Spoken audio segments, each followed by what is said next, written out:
నమస్తే. మునుగోడు ఎమ్మెల్యే కోమటిరెడ్డి రాజగోపాల్ రెడ్డి ఇటీవల కొన్ని కాంట్రవర్సీ కామెంట్లు చేస్తూ ఉన్నాడు. ఒక పక్కన ముఖ్యమంత్రి రేవంత్ రెడ్డిని ఇరుకున పెట్టేటువంటి ప్రయత్నం కావచ్చు, ప్రభుత్వాన్ని బదనం చేసేటువంటి కొన్ని కార్యక్రమాలని ఆయన ఎత్తుకున్నట్టుగా స్పష్టంగా అర్థమవుతా ఉంది. మొన్నటికి మొన్న ముఖ్యమంత్రి రేవంత్ రెడ్డి మాట్లాడినటువంటి మాటల్ని ఉద్దేశిస్తూ ఆయనే ఖాతాలో ట్వీట్ చేసినటువంటి ట్వీట్ అంత వైరల్ కావడం జరిగింది. 10 ఏళ్ల పాటు నేనే ముఖ్యమంత్రి అవుతానంటూ రేవంత్ రెడ్డి చేసినటువంటి వ్యాఖ్యలని వ్యతిరేకిస్తూ ఆయన పోస్టులు పెట్టినటువంటి దానిపైన ఇప్పటికే అధిష్టానం దానిపైన దృష్టి సారించడం జరిగింది. మరో పక్కన ఈరోజు మనకు అతి త్వరలో మంచి రోజులు వస్తాయంటూ మరోసారి వ్యాఖ్యలు చేయడం, రైతు భరోసా పైసలు అందరికీ పడలేదు, అది ప్రభుత్వంలో ఇప్పటికీ ఖజానాలో డబ్బులు లేవు అంటూ ఆయన చేసినటువంటి వ్యాఖ్యలు. సో ఒక పక్కన ప్రభుత్వంలో ఉన్నటువంటి మరో పక్కన కాంగ్రెస్ పార్టీలో గెలిచినటువంటి వ్యక్తి అయినటువంటి రాజగోపాల్ రెడ్డి ఈరోజు ప్రభుత్వ వ్యతిరేక కార్యక్రమాలకు పాల్పడతానంటూ ఒక పక్కన అటువంటి వాదనలు వినబడతా ఉన్నటువంటి సందర్భంలో మరి ఆయనకు మంత్రి పదవి రాకపోవడంతో చాలా కాంట్రవర్సీ కామెంట్లు, ప్రభుత్వాన్ని కొంత డ్యామేజ్ చేయాలన్నటువంటి ప్రయత్నం చేస్తున్నట్టుగా ఆయన వ్యాఖ్యల ద్వారా స్పష్టంగా అర్థమవుతా ఉంది. ఒక పక్కన రాష్ట్రంలో మంత్రి పదవులకు సంబంధించినటువంటి విషయంలో తనకు అన్యాయం చేసిండు ముఖ్యమంత్రి రేవంత్ రెడ్డి అన్నటువంటి భావనతోటే ఇప్పటి వరకు కోమటిరెడ్డి రాజగోపాల్ రెడ్డి ఉన్నట్టుగా తెలుస్తా ఉంది. చాలా సందర్భాల్లో తనకున్నటువంటి ఇమేజ్తో కానీ తనకున్నటువంటి అనునాయనే కావచ్చు, తను నమ్ముకున్నటువంటి గాడ్ ఫాదర్ల చుట్టూ మంత్రి పదవి కోసం ప్రయత్నాలు ఒక పక్కన చేస్తూ ఉంటే కొంత ముఖ్యమంత్రి రేవంత్ రెడ్డి కొంత అడ్డుకట్ట వేస్తూ ఉన్నాడన్నటువంటి భావనతోటి ఆయన ఇంకా ఉన్నట్టుగానే తెలుస్తూ ఉన్నది. ఒక ప్రభుత్వంలో ఉన్నటువంటి ఒక పార్టీలో కీలకమైనటువంటి నేత, ప్రభుత్వంలో ఇంకా సీనియర్ అయినటువంటి నేతగా ఉన్నాడు. ఉమ్మడి నల్గొండ జిల్లాలో పేరున్నటువంటి నేతగా ఉన్నటువంటి కోమటిరెడ్డి రాజగోపాల్ రెడ్డి ఈ విధమైనటువంటి వ్యాఖ్యల వెనుక ఉద్దేశం ఏంటి? అంటే ప్రభుత్వాన్ని బదనం చేయాలన్నటువంటి ఉద్దేశమా, లేకపోతే ముఖ్యమంత్రిని బదనం చేయాలన్నటువంటి ఉద్దేశమా? మంత్రి పదవి రాకపోవడంతో కొంత అసహనానికి ఏమైనా గురై ప్రభుత్వ కార్యక్రమాలను కానీ ముఖ్యమంత్రిని కానీ ఈ విధంగా విమర్శిస్తూ ఉన్నాడా అన్నటువంటి భావన అందరిలో కలుగుతూ ఉన్నది. ముఖ్యంగా నల్గొండలో ఉన్నటువంటి పరిస్థితులను కనుక చూసినట్లయితే ఒక పక్కన వాళ్ళ అన్నైనటువంటి కోమటిరెడ్డి వెంకటరెడ్డికి మంత్రి పదవి ఉంది, ఉత్తమ్ కుమార్ రెడ్డికి సైతం మంత్రి పదవి ఉంది. మరో మంత్రి పదవి రెడ్డి సామాజిక వర్గం నుంచి తనకి ఇవ్వాలంటూ ఇన్ని రోజులుగా ప్రపోజల్ పెట్టడం జరిగింది. మొన్న మంత్రివర్గ విస్తరణలో 3 భర్తీ చేస్తే దాంట్లో 2 ఎస్సీలకి, ఒకరికి ఆ బీసీకి అవకాశం ఇవ్వడం జరిగింది.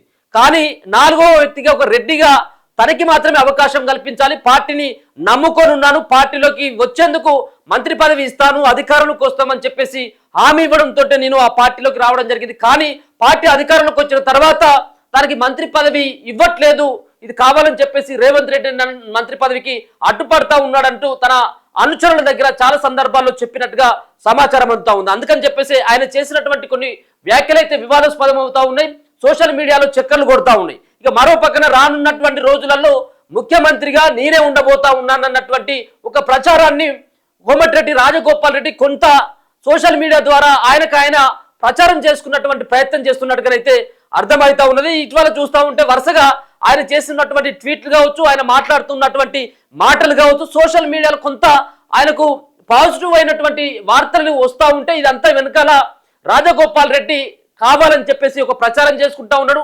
ఒక పక్కన మంత్రి పదవి కోసం తన ఇమేజ్ని పెంచుకున్నటువంటి ప్రయత్నం చేస్తున్నట్టుగానైతే మనకు స్పష్టంగా అర్థమవుతా ఉంది. ఈ రోజు కనుక ఆయన చేసినటువంటి వ్యాఖ్యలు కనుక చూసినట్టయితే మంచి రోజులు రాబోతున్నాయి అంటూ ఆయన వ్యాఖ్యలు చేయడం జరిగింది. నిన్ననే ఒక యూట్యూబ్ ఛానల్కి ఇంటర్వ్యూ ఇస్తూ రైతు భరోసా పైసలకు సంబంధించినటువంటి దాంట్లో ఒక పక్కనేమో ప్రభుత్వం ఏమో అందరికీ రైతు భరోసా పైసలు ఇచ్చినాం అని చెప్పేసి ఒక పక్కన ప్రభుత్వం చెప్పుకుంటా ఉంటే, మరో పక్కన రైతు భరోసా పైసలు కొంతమందికి రాలేదనేది వాస్తవం అని చెప్పేసి కోమటిరెడ్డి రాజగోపాల్ రెడ్డి అయితే ఒప్పుకున్నటువంటి ఆ పరిస్థితి కనపడతా ఉన్నది. మంచి రోజులు రాబోతున్నాయి, సీఎం తప్పు మాట్లాడితే నిర్మోహమాటంగా చెప్పా, మరోసారి MLA Komatireddy Rajagopal Reddy hot comments. Telangana politics లో మునుగోడు ఎమ్మెల్యే కోమటిరెడ్డి రాజగోపాల్ రెడ్డి వ్యవహారం హాట్ టాపిక్ గా మారింది. మంత్రి పదవిని ఆశించి భంగపడిన ఆయన ఇటీవల తరచుగా చేస్తున్న వ్యాఖ్యలు పొలిటికల్ హీట్ ను పెంచుతున్నాయి. మనకు మంచి రోజులు రాబోతున్నాయి అంటూ ఆయన మరోసారి సంచలన వ్యాఖ్యలు చేశారు. అంటే మనకు మంచి రోజులు రాబోతున్నాయంటే దాని ఉద్దేశం మరి ఇంకా భర్తీ కావాలి, మంత్రివర్గం పూర్తి స్థాయిలో విస్తరించాలంటే ఇంకొక మూడు మంత్రుల్ని ముగ్గురు వ్యక్తులను తీసుకోవాలి. 18 మంది అవుతారు అప్పుడు. సో ఆ ముగ్గురిట్లలో కోమటిరెడ్డి రాజగోపాల్ రెడ్డి సైతం ఉండబోతా ఉన్నాడా? అధిష్టానం దగ్గర నుంచి ఏమైనా ఆయనకు సంకేతాలు కూడా ఏమైనా వచ్చినాయి కాబట్టి మంచి రోజులు రాబోతున్నాయి, మంత్రి పదవి రాబోతుంది అని చెప్పేసి ఆయనకు గట్టి నమ్మకంతో ఇటువంటి వ్యాఖ్యలు చేసిన ఏందనేది తెలియాల్సినటువంటి అవసరం ఉన్నది. సో ఆయన మరోసారి కూడా సంచలన వ్యాఖ్యలు చేశారు. ఎవరు తప్పు మాట్లాడినా నిర్మోహమాటంగా చెప్పేస్తానని, తాను ఏదైనా ఓపెన్ గానే మాట్లాడతానని స్పష్టం చేశారు. మొన్న రేవంత్ రెడ్డి మాటలు తప్పని చెప్పానని, తప్పు చేస్తే అది తానైనా మరెవరైనా ఒకటేనని పేర్కొన్నారు. ఏదో మొన్న ముఖ్యమంత్రి రేవంత్ రెడ్డి 10 ఏళ్ల పాటు నేనే ముఖ్యమంత్రిగా ఉండబోతా ఉన్నాను, 10 ఏళ్ళు మా ప్రభుత్వం అధికారంలో ఉంటుంది, దాంట్లో ముఖ్యమంత్రిగా నేనే ఉంటానని చెప్పేసి ఆయన మాట్లాడడం, ఆ మాటలని కోమటిరెడ్డి రాజగోపాల్ రెడ్డి వ్యతిరేకిస్తూ పోస్టులు పెట్టడం, అది ముఖ్యమంత్రి అయినా మంత్రులైనా ఇంకెవరున్నప్పటికీ నేను ఖచ్చితంగా ముక్కు సూటిగానే మాట్లాడతాను, మొహం ముంగట్నే మాట్లాడతానంటూ మరోసారి ఆ వ్యాఖ్యలు చేయడం జరిగింది. తప్పు చేస్తే అది తనైనా మరెవరైనా ఒకటేనని పేర్కొన్నారు. ఇవాళ ఆయన ఓ యూట్యూబ్ ఛానల్తో మాట్లాడుతూ రైతు భరోసా కొందరికే వచ్చిందని అంగీకరించారు. అయిపోయింది కదా. ఇక ప్రభుత్వం ఏమో దాంట్లో ఉన్నటువంటి వాళ్ళేమో రైతు భరోసా పైసలు సాగు చేసుకున్నటువంటి భూమికి అందరికి కూడా అది ఎన్ని ఎకరాలనే ఉండని, అది సాగులో ఉన్నట్టయితుంటే అందరికి మేము రైతు భరోసా పైసలు వేస్తున్నాం, అది 100% పూర్తి చేసినాం అనేదేమో ప్రభుత్వం చెప్తా ఉన్నది. తుమ్మల నాగేశ్వరరావు వ్యవసాయ శాఖ మంత్రి అయినటువంటి తుమ్మల నాగేశ్వరరావు గారు సైతం కూడా అదే ప్రకటన విడుదల చేయడం జరిగింది. కానీ ప్రభుత్వంలో ఉన్నటువంటి ఆయన కాంగ్రెస్ పార్టీలో సీనియర్ నేతగా ఉన్నటువంటి వ్యక్తిగా ఆయన ఒప్పుకుంటా ఉన్నాడు, రైతు భరోసా పైసలు కొందరికే వచ్చిందని చెప్పేసి అంగీకరించిండు. సర్కారు ఆర్థిక పరిస్థితి వల్ల ఆలస్యం అవుతుందని పేర్కొన్నారు. అయితే మంత్రి పదవి దక్కకపోవడంతోనే ఈ తరహా వ్యాఖ్యలు చేస్తున్నారని సొంత పార్టీలోనే విమర్శలు వ్యక్తమవుతున్న రాజగోపాల్ రెడ్డి మాత్రం అందరికీ రైతు భరోసా అందలేదంటూ ప్రభుత్వాన్ని ఇరుకున పెట్టేటువంటి వ్యాఖ్యలు అయితే చేయడం జరిగింది. మరి దీని పట్ల అధిష్టానం ఏ విధంగా స్పందిస్తుంది? ఇటీవల వరుసగా ప్రభుత్వాన్ని బదనం చేసేటువంటి ప్రయత్నం, ఇరికిచ్చేటువంటి ప్రయత్నం చేస్తున్నటువంటి రాజగోపాల్ రెడ్డి పైన ఏమైనా అధిష్టానం ఏమైనా చర్యలు తీసుకుంటుందా? లేకపోయినట్టయితుంటే ఆయనకు ఉన్నటువంటి నమ్మకంతో మంచి రోజులు రాబోతా ఉన్నాయి, మంత్రి పదవి రాబోతుంది అన్నటువంటి ఆ ఉద్దేశంతో ఆయన మాట్లాడిందా లేదనేది కూడా చూడాలి. మరి అధిష్టానం ఆయన మాట్లాడినటువంటి మాటల పట్ల ఏ విధంగా తీసుకుంటుందో, అధిష్టానం ఏ విధంగా ఆయనకు వార్నింగ్ ఇస్తుందా, నోటీసులు ఇస్తుందా, లేకపోయినట్టయితే కేవలం ఆయన అన్నటువంటి మాటలను అసలు పరిగణలోకి తీసుకుంటుందా లేదనేది మనం రానున్నటువంటి రోజులలో చూడబోతా ఉన్నాం.